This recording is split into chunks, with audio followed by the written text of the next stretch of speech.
it's Uncle Phil. You know what's happening here? We're having a big-ass party. Isn't it groovy? Big leg, tight skirts, about to drive me out of my mind. Oh, big leg. Good morning, friends. I'm Kathy, here on Red Eye Rhythm and Blues. And I'm Phil.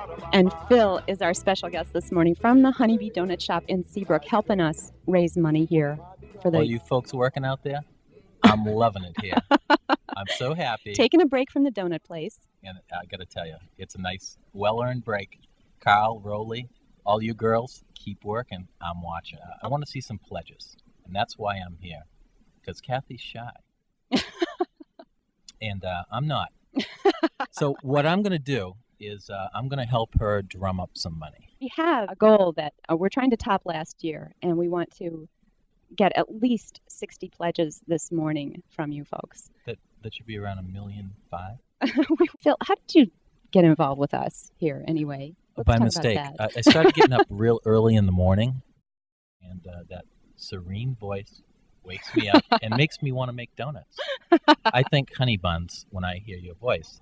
Well, I just want everybody to know out there are consequences to not giving. So if you listen and don't pledge, you're in trouble. There's trouble. There's trouble ahead.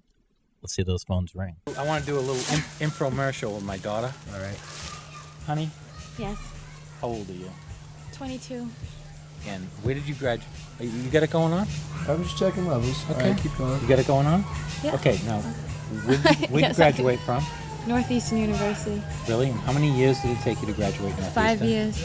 But you co-opted, right? I did. So you graduated in the optimum time? No, exactly when I was supposed to graduate. Really? Mm-hmm. I want to tell you that I am one very proud papa, okay? But I am going to tell you something else. She is still my daughter, and I trust her as far as I can throw her. Yes. Nicole, go eat. Happy graduation! What I did personally, and this may have been a mistake, was I called a friend of mine who is Voodoo Queen Mombasa in Louisiana. Oh. And what I had her do was put a curse on everybody that listens in the Seacoast area and doesn't pledge. And just all you people who, you're kicking around for change in your pocket, and I know how you feel, but call up, give a buck. You love the music. I know that because I know you're listening. We know who you are. We know the cars you drive. We've done a study. We know your Jetta's outside. We know you have a dog named Benjamin or Reginald. We know that he has a little handkerchief around his neck. We know where you are. Don't think you can get away from this curse. Phil, what is this curse exactly? We're talking locusts, pestilence, some serious storms. We got the weather report later on, but it could change at any point. So for all you people in the Jettas, you may want to roll up that little window you got that you stick your head out in the summer. And be careful, because we're watching you. Beware. So we talked about incentives. That's a good one. Thank you, Phil. I think. You want to go on music? Let's go on, because we've got something Let's special do some music, here. and that's Yeah. what these people call for. Mm-hmm. I got one going out to Carl. He's my partner. He's a good friend of mine, and he's out there cranking out those donuts this morning. And this also goes out to Rowley. Rowley's my main left-hand man. Gotta love Rowley.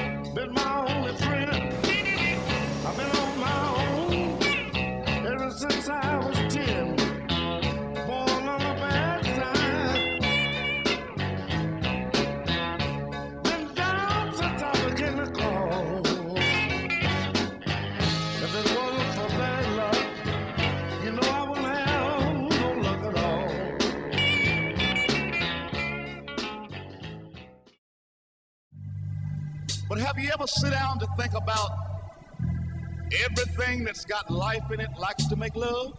Did you know that? So I'm not that's as crazy Marie's. as you think.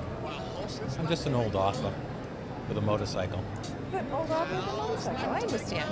You look very peaceful to me. I actually am. This is like, you know, Zen this is look. kind of the end of the road, a little bit of the end of the road. Yeah. It's so much of a struggle just to get here.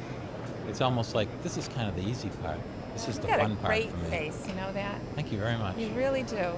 And you have a lot of peace. I can see that too. You know something? You've never seen me in my diner.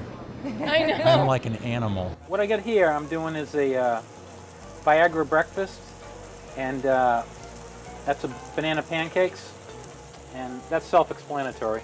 I want to give you some advice. Okay. If you have a camera, I got one word for you, young man.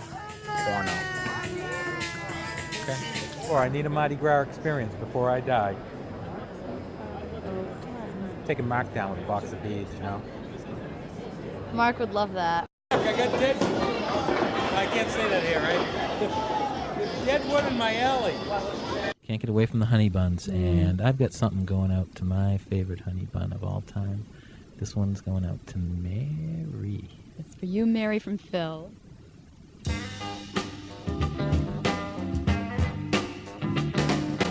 If you want my loving, if you really do, don't be afraid, baby. Just ask me. You know I'm gonna give it to you. Oh, and I do declare, I wanna see you with it. Stretch out your arms, little boy, you're gonna get it. 'Cause I love you. Baby, baby, baby, I love you. Ain't no doubt about it, baby, I love you. Baby, baby, baby, I love you. I love you. I love you. I love you, baby, I love you.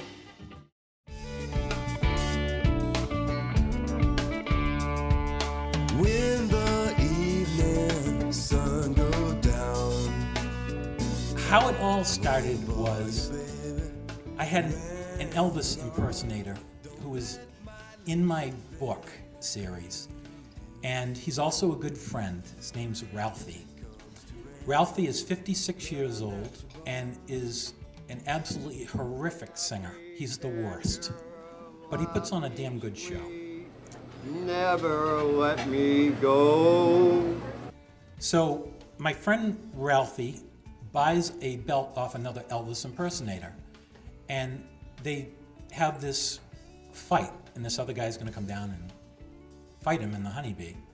So I said, no, we can't do that. So I come up with this idea for dueling Elvises. And I remember calling Big Brother, Big Sister, because I knew the charity I was getting close to. And I said, you know, I got this idea for this American Idol format and this Miss Graceland beauty pageant with two Elvises fighting it out on stage. And I thought they were going to offer some services to me when I put the idea down. But Thea over there said, you know, that'll work. We could do that. So anyways, it was a big success. We had 400 people, and I learned a lot about fundraising. I learned a hell of a lot about Big Brother, and it got me started on the path to bowling Elvises, and then the Great Cruller War. And the Great Cruller War, my lawyer's here. Thank you very much, Alan. He kept me out of jail, and we culled a donation for Big Brother, Big Sister, and I think that's how I ended up here on this stage. Then all of a sudden, Deb says to me after we pass the check over, she says, you know, those motorcycle rides, those are wicked popular, and we should have one of those. So a week later, I give her a pamphlet on a nationwide ride for charity. We plan to visit, fingers crossed, over 700 Harley dealerships with 8 months on the road and raising hopefully at least $1 million. don't let my leaving grieve you. Don't let my